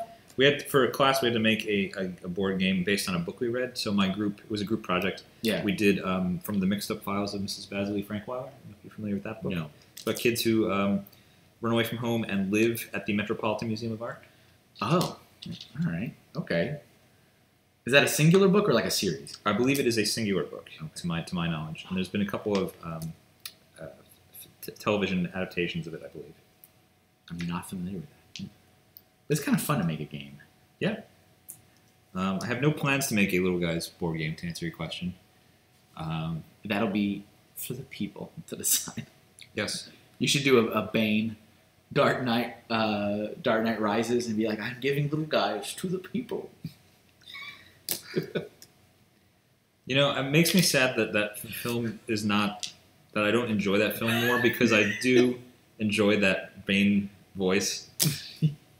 But it's like, here's a letter, Gotham. It's from Commissioner Gordon about how he lied, and you'll just have to take my word for it as a scary villain that it's all true. I enjoyed that movie, but The Dark Knight though was so amazing. It's like one of my top 5 films of all time. I really enjoyed The Dark Knight. That's really interesting to me. And I felt like after that, Yeah. I was like, wow, I'm totally disappointed. Like, I feel like if they had, maybe even, you'd have to rearrange bits and pieces of the plot, but if you had swapped, like, the 2 and 3, Sure. I could have been like, okay, like, go out on a bang with The Dark Knight and the Joker. Yeah. But, and I really, really enjoyed The Dark Knight. I thought it was just really, really good. I have a lot of issues with it. Believe it or not. There it is. That's fine. That's okay. That's okay. My favorite film of all time is Shazam. Is that out yet? No, the other Shazam. Wait, was it Shazam or is it what? Kazam. Kazam with Shaquille O'Neal in the boombox? Yeah. You mean Sinbad? I'm sorry, it's all mixed up. The genie that lives in the boombox? What is it, the Mandela effect? That's the timeless classic. What is you... Oh. So Super Lenny in 1975, which I'm just going to assume is my dad. It's not my dad. You're not my dad. What does it say? Oh, well, mention me Pletenix or P90X. Mention me on P90X. I'm not Tony Horton. What does that say? No. Are you little guys? I am little guys. I believe you were the first person to really seize. You saw a sneak preview of the film before it was out, so I did. You guilty. Yeah, you were the first one to seize. Well, you're a professed a Little Guys fan. I'm a Little Guys fan. Yeah, I'm a Little Guys fan. Like I said, you love them. We just can't get enough. Yeah, exactly. Yeah. It's all right, just I've successfully extracted. Okay, very good. Yeah, Look at that. Excellent work. What was your reaction? Sorry, what would your reaction be? I suppose if Little Guys appeared in Lego Movie 2. Cease and desist, I suppose. Please, stop. Please. Thank you, but no, not thank you. Like, where is my? No, there's thank no. you. Yeah. There's no thank you in this situation. No one has reached out to me about anything related to Lego Movie 2. So. Yeah. At least not unofficially, or no, at least not officially, or unofficially, or superficially. Kazam is Shaq. Kazam is Shaq. That's what someone's saying. I forget who directed that movie because I always confuse it also in my head with Steel, which is directed by the great Kenneth Johnson. I wouldn't say that movie is great, but Kenneth Johnson is wonderful. Did Incredible Hulk from the 1970s, and V, and Alien Nation, and all kinds of good stuff. I like the Little Guys display. Oh, thanks. It's we had a small Little Guys rap party here yesterday, which is part of why Kevin is here. Hanging out, talking Little Guys. It was wonderful. Had the cast here, some of the cast I was a little sad that Larry Carter didn't make it out. He has a company to run. There was a good outtake on the first Little Guys DVD that I'll probably put in the second one again. But it was an Easter egg that I had where it was an outtake of Larry Carter or Murray Carter, I suppose, at that point, saying, "I love them so much, I bought the company, sold it, bought it again." That's just pretty sure I own it. Note to self: check if I own Economation. That reminds me of like I'm a big SpongeBob fan. Sure. More so like the first couple seasons. Yep. Than the later ones. OG SpongeBob. But the episode where they start doing the colorful patties, Patrick and SpongeBob, they sell their own like colored patties. Yeah. Remember that one? And they set up a little like lemonade stand outside the Krusty Krab because Mr. Krab doesn't want to sell the colored patties.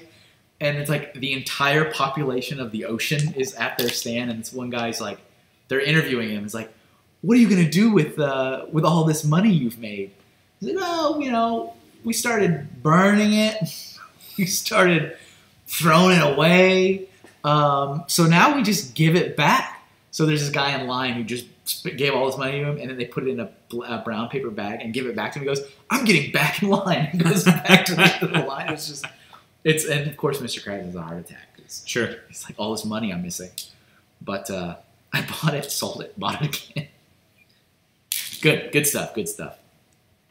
Sorry, you said Mr. Krabs, and I just started thinking about how much I enjoy Clancy Brown. Yeah. And all of his performances. But for me, he's always going to be Lex Luthor. That's like his. Yeah. That's his. That's actually. I saw him at a panel at the Paley Center once because of the Lego Superheroes Batman film that came out. So it was like him, Troy Baker, and another person or two that I can't remember. That's never getting clean. By that I mean me. He was in that. I have a hard time. He's one of those people I have a hard time watching him be an actor and not hear like Lex Luthor. Sure, I get that. Because that's like his just normal voice. Yeah. I don't think he really alters it. At least for Lex, he doesn't seem to alter it. No, it's kind of like Kevin Conroy, Bruce Wayne is just like Kevin Conroy. He's just Bruce Wayne. I love him. Yeah. And so he was in. I started watching that Sleepy Hollow show. I didn't know that existed. A couple years ago on Fox, that was the whole Headless Horseman. Yes, I do remember this. Yes. I thought the first season was phenomenal, and then the second season was not so much, and then it got awful. Sure. But he was a sheriff. I think like a little county sheriff. Sure, I can see that. And every time I'm watching him, I'm just thinking Lex Luthor. And I'm like, I can't watch you. And he got beheaded. Spoiler alert! First season 1. I'm surprised that anyone on Sleepy Hollow would get beheaded, but right. But here you are. But here we are today. To me, Clancy Brown will always be Dr. Neocortex. The crystals, of course. Neocortex. Don't. Is Larry Carter the son of Murray Carter in Little Guys? So Larry Carter is the descendant of Murray Carter. I wouldn't say it's like a direct father to son. Not confirmed. Father to son Add that situation. to the cliff notes as we assimilate the information of the Little Guys cinematic. But they are related beyond just them being a color swap of each other. So I didn't have to, design more characters or do more work. But no, that is the conceit that they are related, and that the company is there's nepotism, I suppose. Of course. There was some gunk in the joint. In the joint. And by joint, I mean prison. There was gunk in the joint, the slammer, the big house. So I've assembled all the separate elements. Nice. Of course, there's no instructions on how to put the elements together. We'll have to check out YouTube later on. But it looks like there's still a lot of these, so I don't know what's going on. Well, and I was thinking about this too. When you talk to people who are not Lego fans, right? Yep. Like about what Lego was to them as a kid, the common complaint that like, oh goodness, remember when Lego was just just boxes. It was just a box of bricks, and you could just build whatever you want. Like that's what this feels like. Yeah. I love it because it's also like factually incorrect. Like when you start really diving into the history of Lego products, and there has always been a box of bricks. Anytime someone is like, "Oh, there was never any girl sets until Friends," like that, I'm just like, or counterpoint with facts and research. Can we fact check that? Yeah. Can we fact check that? Where's get Daniel Radcliffe on the phone? Oh yeah. Oh yeah. This is kind of a cool kid, I gotta say. I will say though that I'm intrigued by this Flexo stuff. I might look into getting a couple kits maybe to play around with at home. Walk around with them, take them down the block. Yeah, you know. At a friend's house.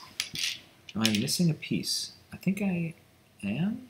Which piece? There's supposed to be another one of these little doodads that I think go. Was it in the like bag? In the oh, possibly. Let me slimy bag. Let me check it out. It's so gross. It's got like the the right on, man. On the packaging too. Well, you're the last one, aren't you? A little bounce into the slime.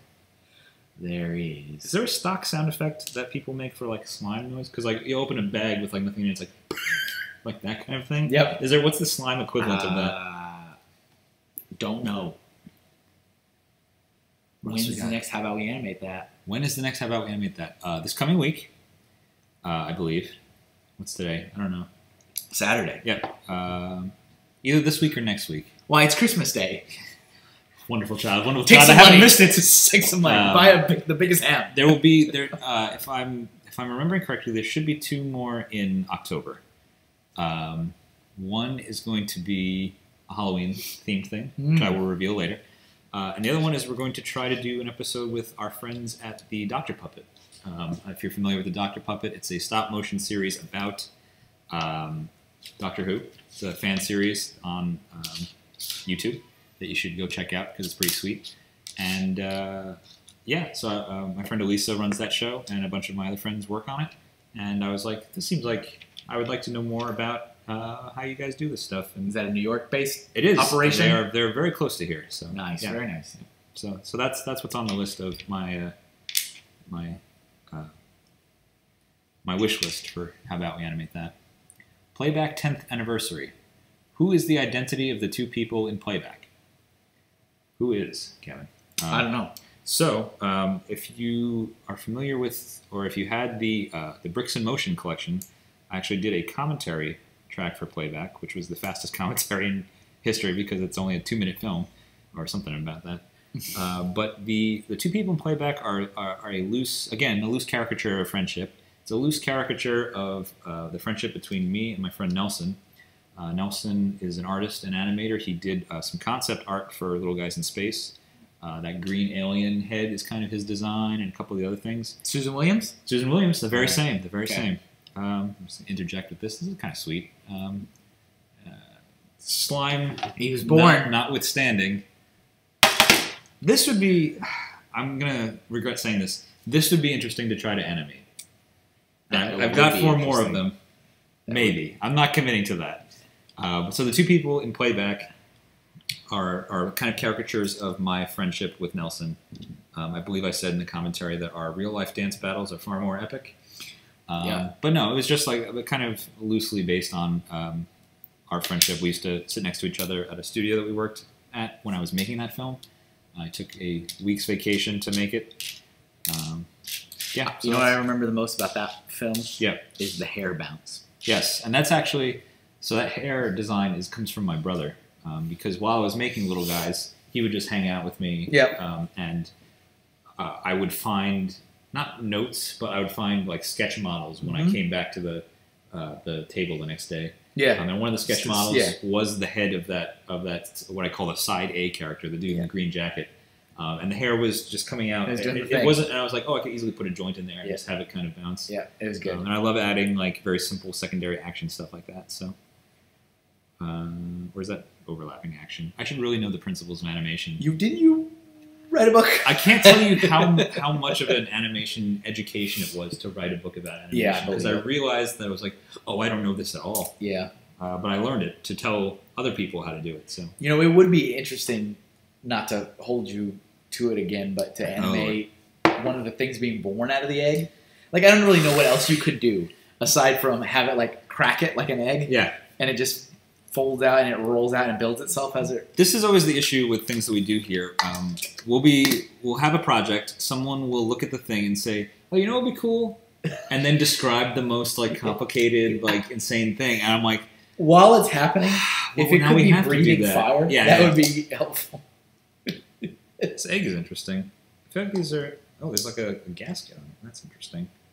I wonder if at one point they were supposed to just be loose in the egg. That can't be.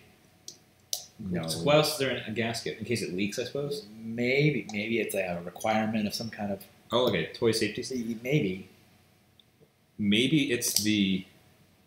Excuse me. Maybe the notion is that when you're done building it, you put the gunk back in the egg, and that's what seals it? Probably. Because that little bag's a one-use only, that's for sure. Oh, yeah. No, I'm not keeping that. Probably not keeping this. Put it back in your egg. Yeah, it's got to be put it back in your egg. That sound. Does not say anything about Marty. This. Oh, you can like mix and match them. That's fun. It's so foul. It really does look like Jell-O though. There's no stick really. Loves Jackie Wilson.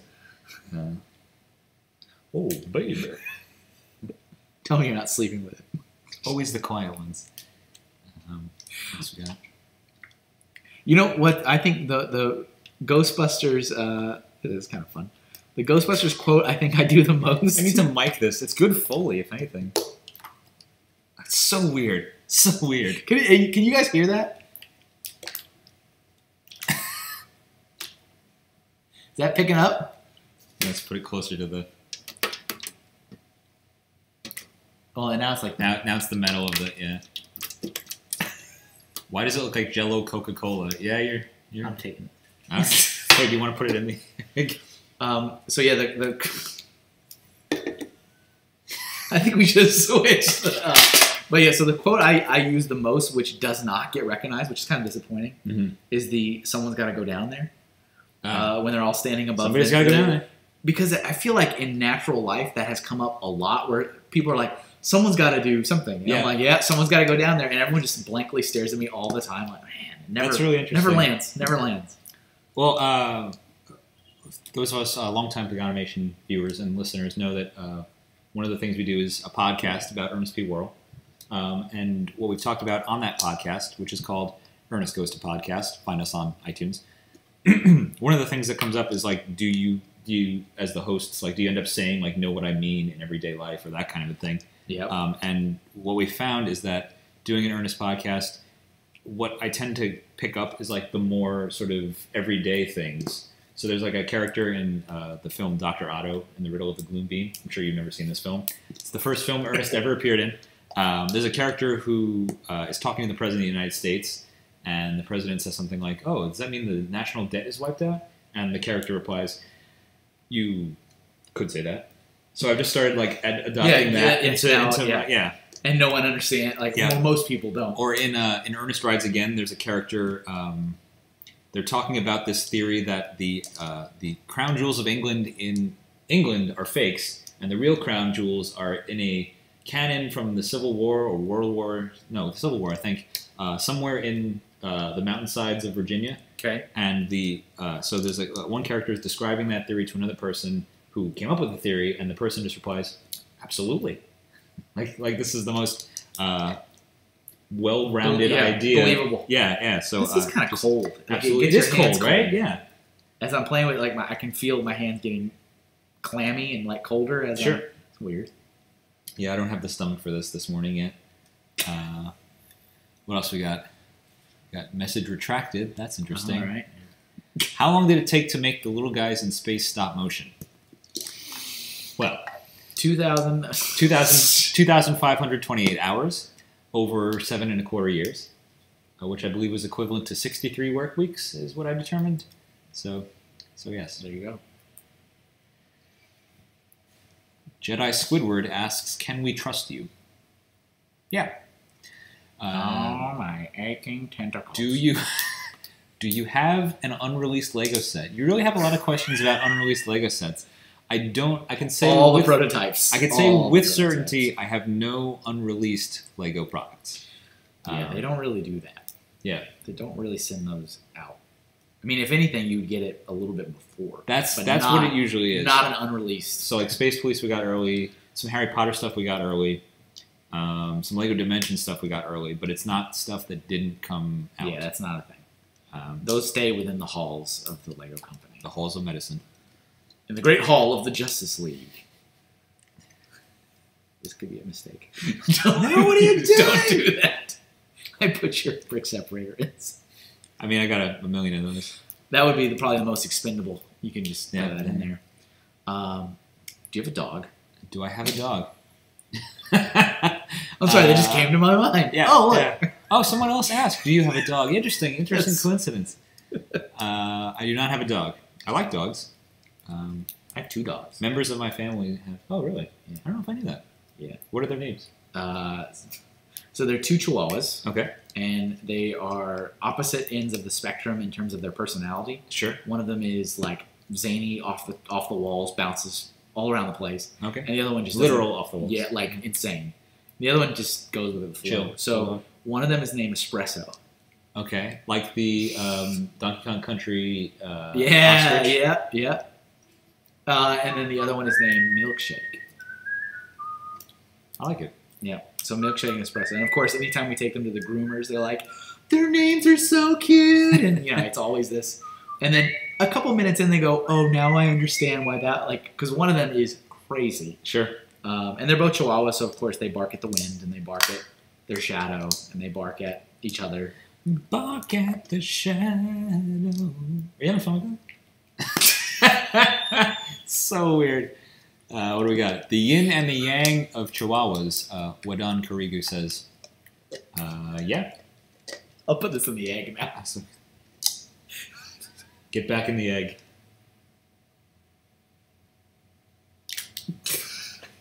It worked. It's definitely probably for storage. Garbage can. No.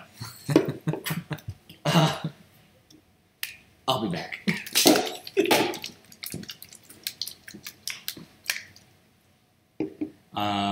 PJ Husinger says, gross.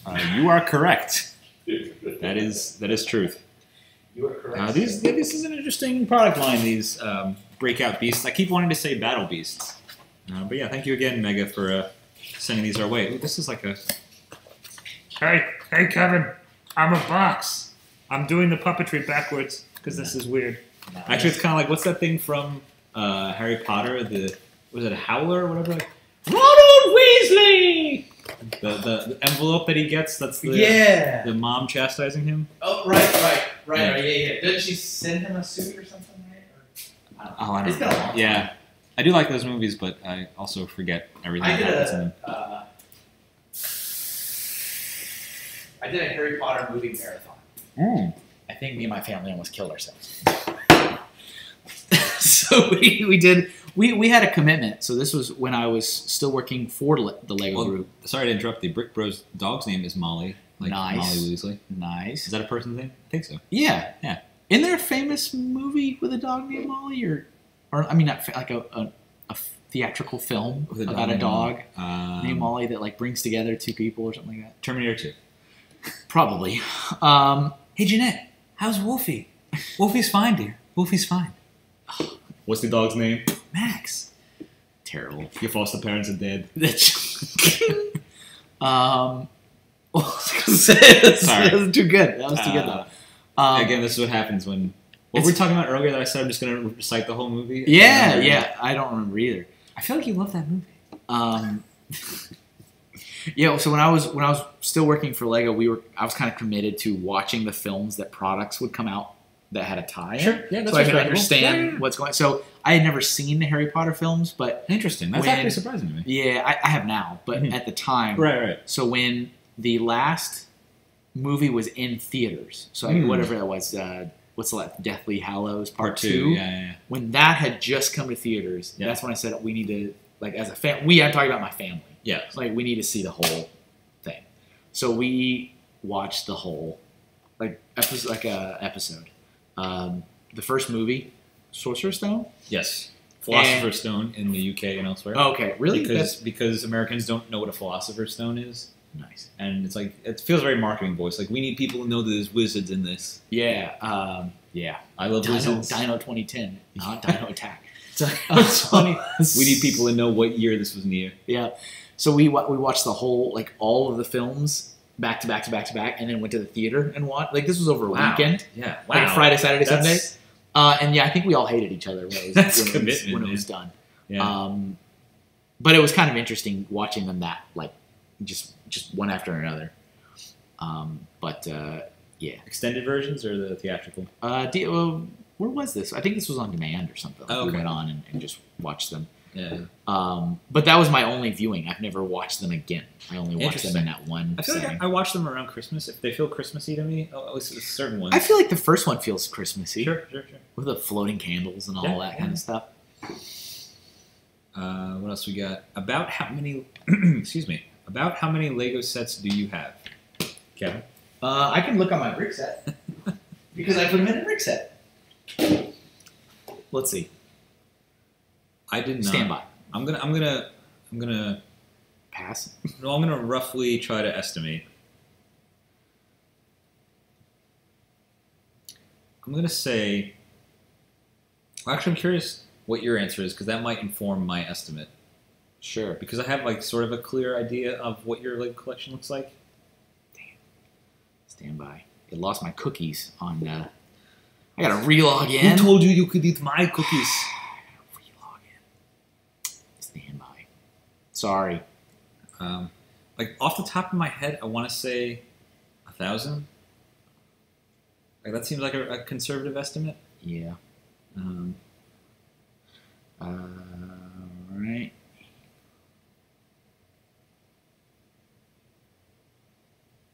This. I changed my Bossman69. My password. Ready Player One Easter egg. 1, 2, 3, 4, 5. It's the same password I got on my luggage. So according to Brickset, I currently have in there 1,871 sets. Okay, yeah. So yeah, when I was talking earlier about using Brickset, so Brickset was originally made as a database for Lego fans. Mm-hmm. It was like, hey, how do I log what I own? Where do I? It's grown to be a news outlet, a source of information, a forum, and all kinds of stuff. But that's what it was built for.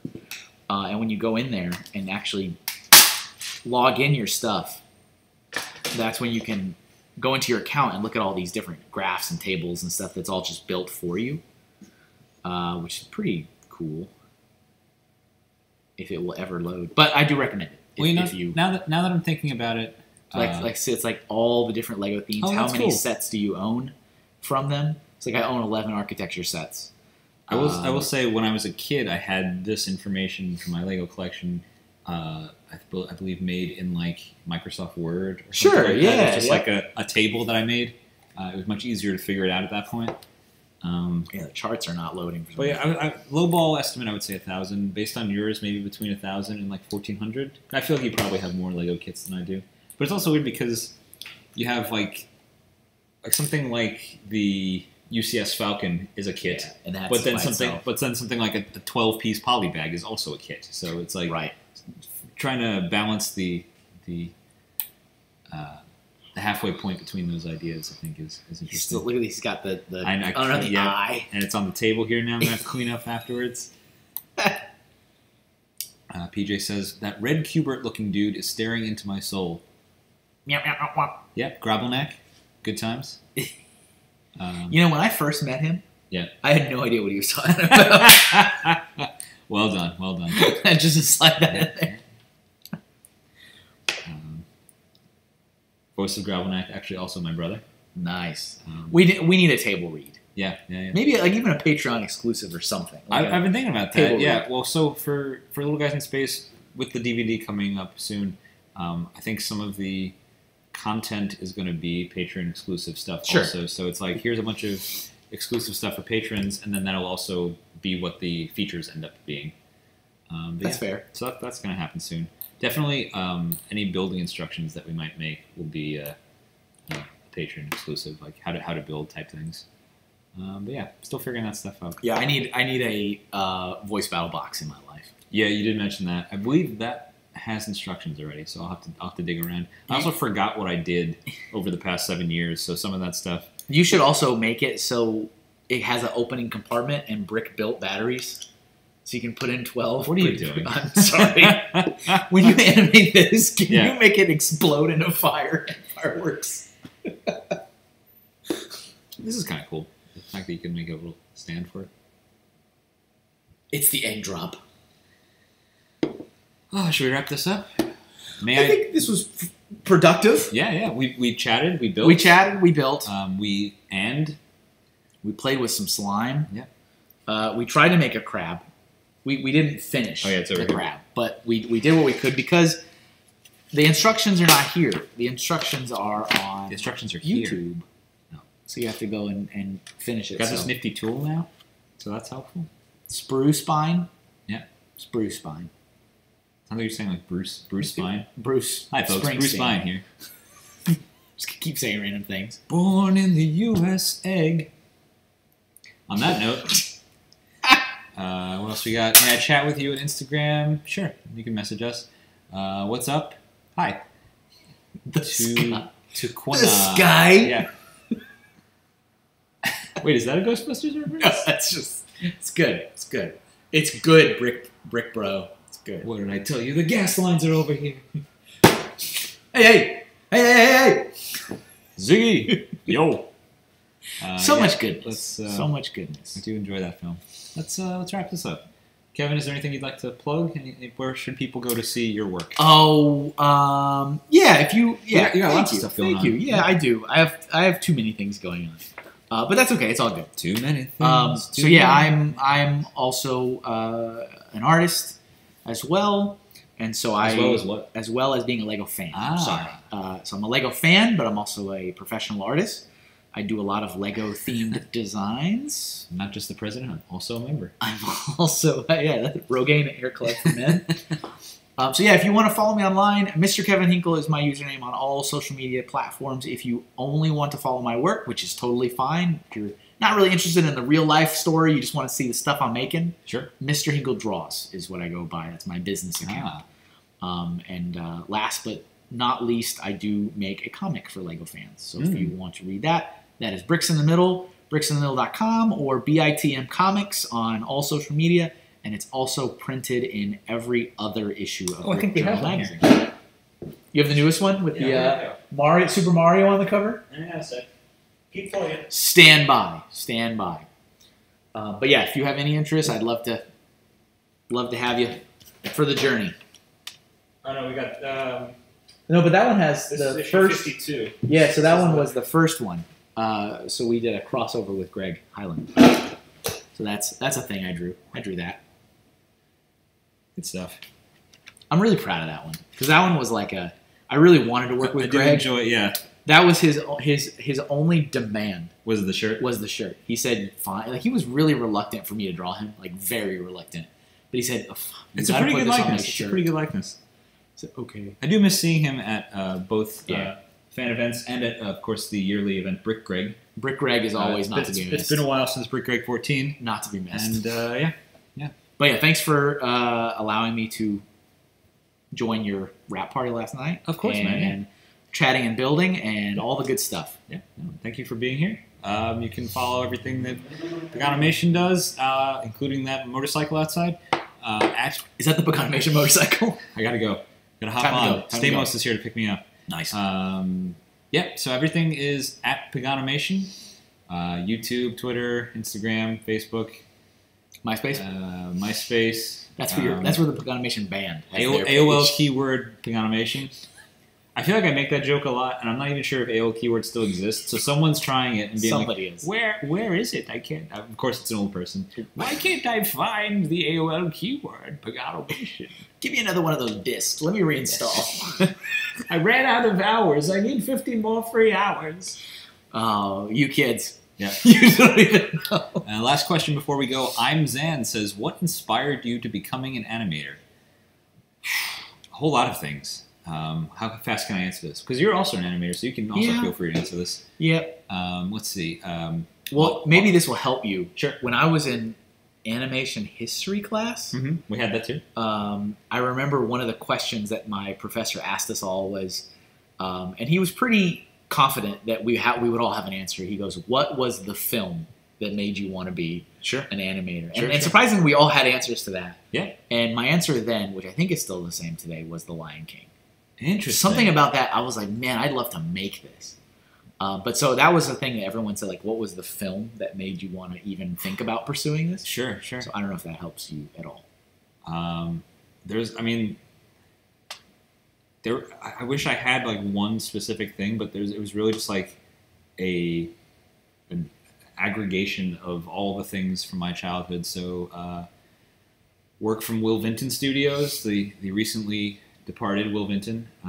Lots of stuff there. California Raisins, Claymation Christmas. It's good stuff. Wallace and Gromit, that kind of stuff. Nightmare Before Christmas. Well, this is all like the stop motion formative things, and then even like stop motion was like a special effects technique still at the time. So, things like Ray Harryhausen films and the stop motion in RoboCop, which is my favorite film. So stuff like that was what I was like. This is interesting, and even we were talking about this at the rap party yesterday because I played some behind the scenes footage, but I also played some of the commercials that I had that kind of were the reference / inspiration for Little Guys in Space, and early commercials like from Micro Machines, they would animate the product kind of opening, and this is how it transforms. And I remember very very specifically being like, oh, how do you do that? Lots of swooping, lots of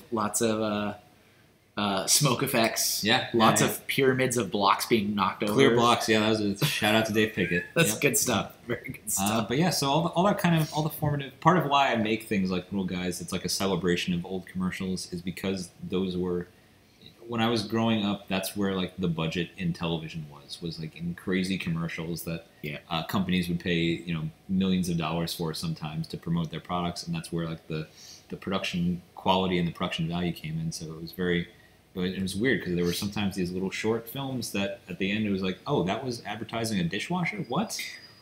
Yeah, what was this How for? did we get here?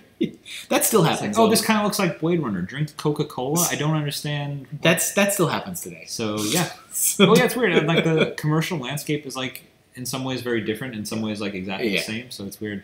There's definitely been commercials that you follow it, and it's like some beautifully filmed narrative of like a couple that's like picking up food for dinner, and then it's like a commercial for a new streaming service or like a watch. Sure. Like, what? And I would think, I'm like, oh, this has got to be for a car because he's like in the car a lot. No, it's for a recliner. Yeah. Okay, fine. And on that note, because it's 10:30 a.m. for the Brick Bro and 10:30 p.m. in Indonesia for Officer Cool Group. That's cutting time. It's 11:30 a.m. here in New York, so we're gonna say goodbye from the old Animation headquarters. Thanks for watching, everyone, and follow and do all that normal YouTube nonsense that I never talk about. Do the YouTube stuff. And we'll see you next time. Thank you, Kevin. Thank you. Bye bye. Clicking on out of here.